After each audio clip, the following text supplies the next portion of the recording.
Welcome back to part 5 of Who's You Talking To with me, Jeff Ollerhead, and Eddie Tucker Williams.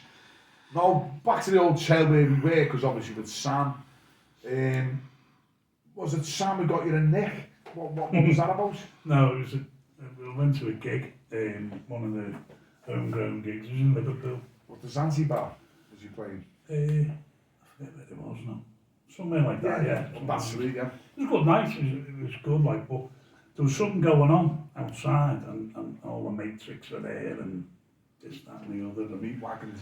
Yeah, you know, just bullying everything, just bullies, weren't they? So he goes outside, and everything was going on, bit of a kerfuffle, and my mum and dad were trying to get through, and this fella, the police van, the matrix van, he sort of pinned me mum with the van, drove the van at me mum, and my mum hit the bonnet and all that. Oh. And straight away, I switched out, red mist come down, and I just ran. But I put my hands by my sides like a torpedo. Right through the window, but I hit him and he went boom, flipped the thing. And I landed on top of him in the van. And the one in the passenger seat was like, oh, I said, do you want from him? What was it? So my dad pulls me out by my leg, he's saying, run, run, run. So this other one appears and he's all tooled up and boom, rang out that. But as I ran off, this policewoman was behind the van and she, the spray hit me. And as I ran down the road, I couldn't see a thing. I bounced, anyway, he pounced on me.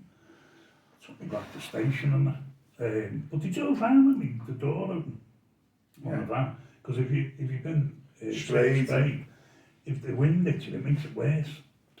So they had hold of me with my head out the van, and the wind was hitting me as we were going fast, and they were all laughing about it, and I thought, I won't be laughing in a minute, because I thought...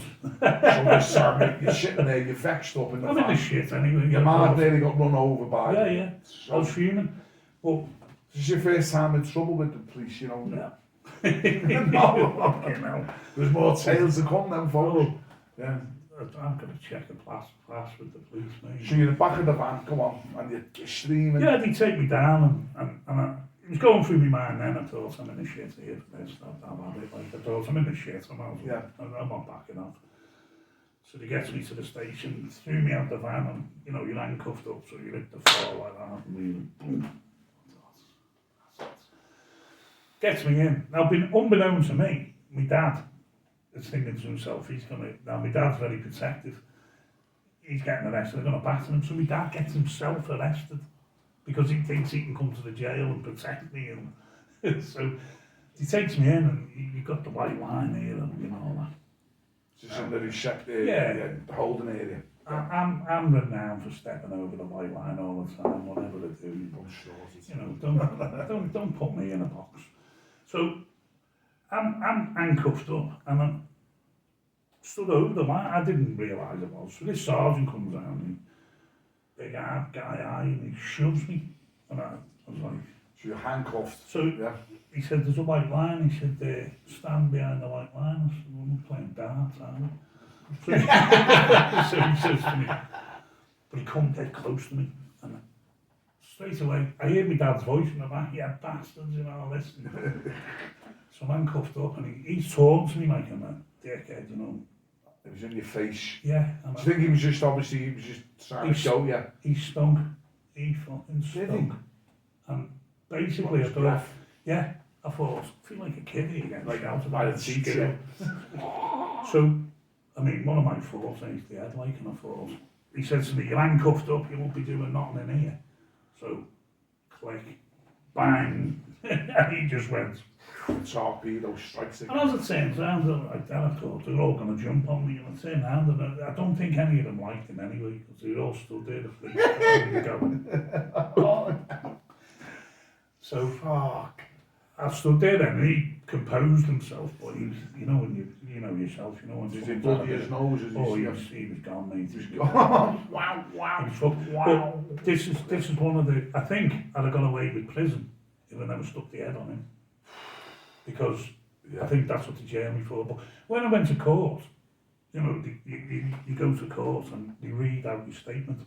But say like you know yourself, you say, I've done this.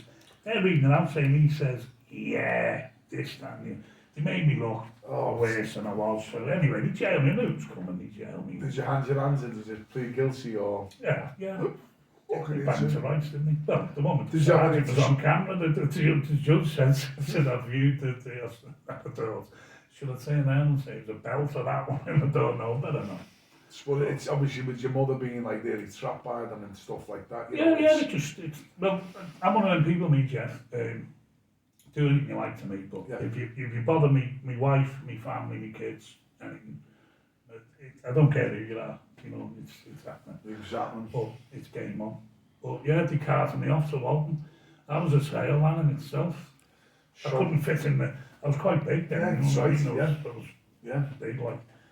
And I get in, you know, the meat wagon. Yeah, the you shrap probably box. had The the shrap same box. problem. And I trying to shut the door, and the door said, "Oh, shut!" I said, "Oh, shut, mate." So it ends up pinned up like that, and I'm like, "Oh." Yeah. But the noise in the van, one of these people, and I thought, "I'm in here with the mafia or something." Yeah. And then when we get to Walton, we get out and I walks in the waiting room, and all these, they all look petrified and all that, and I'm like, I said, "If you've all just got off that van?" Yeah. I thought, I thought I was on with the mafia or something, you know, these knobheads. So then they book it in and all that, and he said, "Oh, Eddie Williams, been hitting coppers." And he said, I thought, well, that should go well for me, that actually, in jail, you know, people have heard Bit it. of a rap, yeah. So he says to me, this screw, he said, "You won't be hitting anyone in here, will you?" I said, "What do you mean?" So he said, "You won't be hitting none of us. I'm telling you now." I said, "Depends if you hit me." I thought, hang on, I've seen the films, mate. Yeah. That's it. I'm not Yeah. bending down. The worst part about going to jail for me, really, was stripping off on the way in. You know, when you have to walk past everyone with nothing on. Oh, no, that's No, I'm quite blessed. Yeah. And I'm walking down and they're all like,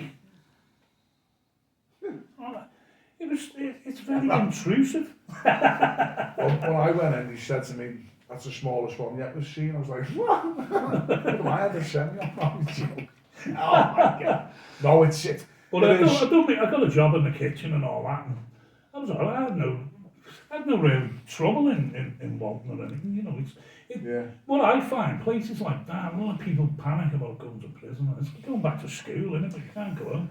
And you sort of, people look at you, and the bullies and that, and you look for who you can pick on. And, but I got moved then to Kirkham, and that was quite a event. Is that an open jail? So Yeah. what did you get? What sentence did you get for the assault on police and stuff? What was the sentence you got given? 18 months was it? Something. It was some, no, it was only 12 months. 12 months? Yeah, Okay. 12 months. But I literally only done, I've done about 6 weeks in Malton, a few weeks in Kirkham. Yeah, it was First offence. It was nothing. Yeah. But when I got to Kirkham, you see, you have the billets. Open jail, yeah. Yeah. So I'm walking down to this billet and you get all your gear and that, and all the dealers, Eddie. So I'm walking along and I'm thinking, oh no, me, Who's that? So anyway, it was Toasty and Beach. Oh, so did Mark Lillies? No, No. I want Carl, what was his name? I forgot his name. Went to school. Yeah, Toasty, yeah, go ahead. But his nickname was Toasty. And it was them sitting there like, what are you doing here? You're here for Christmas. And I was like, no, fucking not. So anyway, he gets to this and he goes, right, get in there, your room's down there on the right. And I was in this room with this Scottish fella. And Did you get on? Yeah, he was a nice one. He was a con man. You had to keep your eye on him, like. Yeah. He took a shine to me. He had some proper good sales and all that, like. But I was only there 5 minutes, and there was a bit of a fuss in the hallway and all that. And he went, oh no, and he fell apart and he went, what's the matter with you? Oh, they're coming for me. And anyway, this lad walked in, and he just looked a knobhead, you know what I mean? You know, like, he was quite stocky, but fat, and he's Manchester lad, and he's like, right, yeah.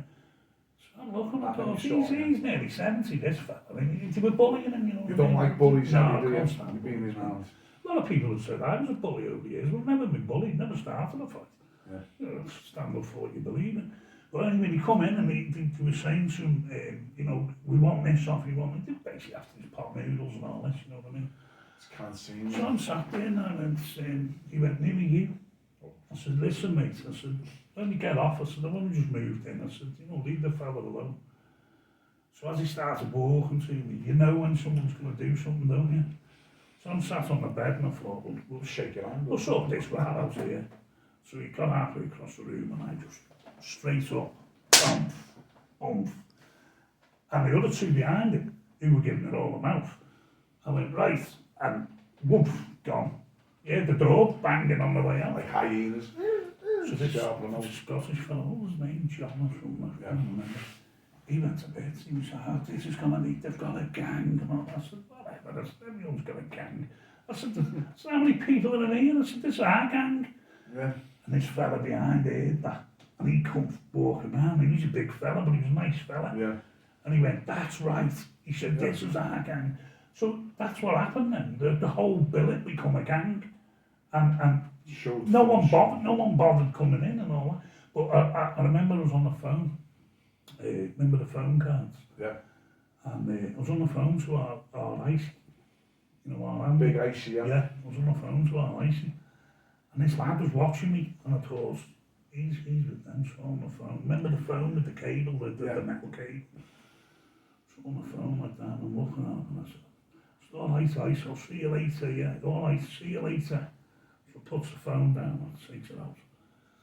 So I'm looking at him, and he goes like that to me. So I puts me thing in. So I'm watching him, and he goes on the phone, doesn't he? But what's he do? Puts it back to me like that. So he's on the phone. So I don't know why. I thought he was ringing someone in the jail to come and get me, but you know, who's going to ring? Who's he going to ring? So straight away I thought, I'll deal with this. So I walks up behind and he's on the phone.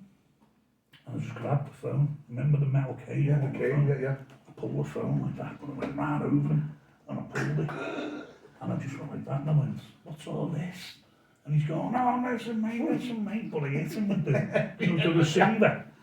But I said, they're heavy then, aren't they? And someone's still on the phone. Yeah. You know that, what's going on? As I hit him, it went, ding. And I went, and I went, and I thought, is that it? like a balloon on the stick. Then, you're saying he's on the phone. All I heard was, hello? I went, he'll ring you back.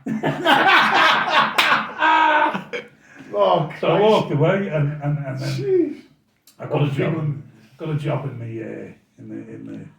the stitching shop there. The stitchings, they got stitched up there, didn't you? But when I went in, see, that's what I thought. I goes in, see, when I went to jail, I was like, I was thinking like Rambo or something. I was thinking, someone's going to get me or something like that, you know. So he goes in and says, like you say, you can't have weapons or not like that. So he says, you're the cleaner. You're not here for that long, so you're the cleaner. I thought, there's nothing wrong with cleaning. It's a proud job. That cupboard over there, that's your cupboard. So I go, what's this cupboard? Well, the tools in this cupboard, of course. It's like Rambo's cupboard, isn't it? Back up. So I walked down anyway. I've had no trouble for a few days. Did they ever come back that gang, which is no this one who wrapped the thing, man, he talks to this lad in the gym. And they were all gym heads, you know, with all the muscles and all that. Now, I've never been a gym head, I've never gone to the gym, I've never lifted weights and all like that. You go to the gym, you're not working hard enough, mate. But you're not working hard. Anyway, I sees this fella and he comes up to the gym and he was a big fella, like, and he kept staring at me all the time. So they had these things that you used to have to clean the stitching thing. It was like a brush, you know, like a wire brush, but it was dead sharp. Yeah. So I walked up behind him and I put the brush on him and I pushed it like that. And he, Yeah. And I said, what do you keep looking at me for, mate? And he just looked at me and he was like, no, he was just pointing it out. And I said, all right. I never had any trouble. Never had any trouble. It was all right. The fiery man. It was a good laugh. But if you confront the bullies straight away, that's the first thing you've got to do, isn't it? You know they're not going to. They're going to get something. They're going to mob hands. You know, you're going to get bad. You've seen it, Jeff. You've seen fellas this big and fellas this big, and this fella will knock shite out of this fella or whatever. Vice versa. in fighting, I've always thought you get different kinds of fighters. You get a good, you get a professional, not boxing. Yeah. This is street fighting. Street This is fighting. brawling. Yeah. You get someone who's good at it, professional street thingy. You get someone who's just hard, and you can hit them all day long and not land. Or you get the frightened fighter. And the frightened fighter is the worst fighters to fight. Because what do? They're fighting for their life. They're shitting themselves. So they're throwing all kinds at you. Yeah. So while you're trying to go bang, bang, or whatever, they're throwing this, that, and the other at you. And one's going to hit you anyway, aren't you? And you're like, whoa, where's that coming from? It's true, you never judge a book by the cover, Exactly. you know. And moving on swiftly, because obviously you come out of prison, and you went back obviously to your trucking, because you've always had that job with your HCVs. Yeah. Well, I parked the wagon behind the plough. We were living in the plough at the time. Parked the wagon behind the plough, come back through the gate and But that was a party when they get out. Yeah. Emptied the bollocks and got back to work. There you go. Stop by for part 6, folks, with Eddie Williams. Take care.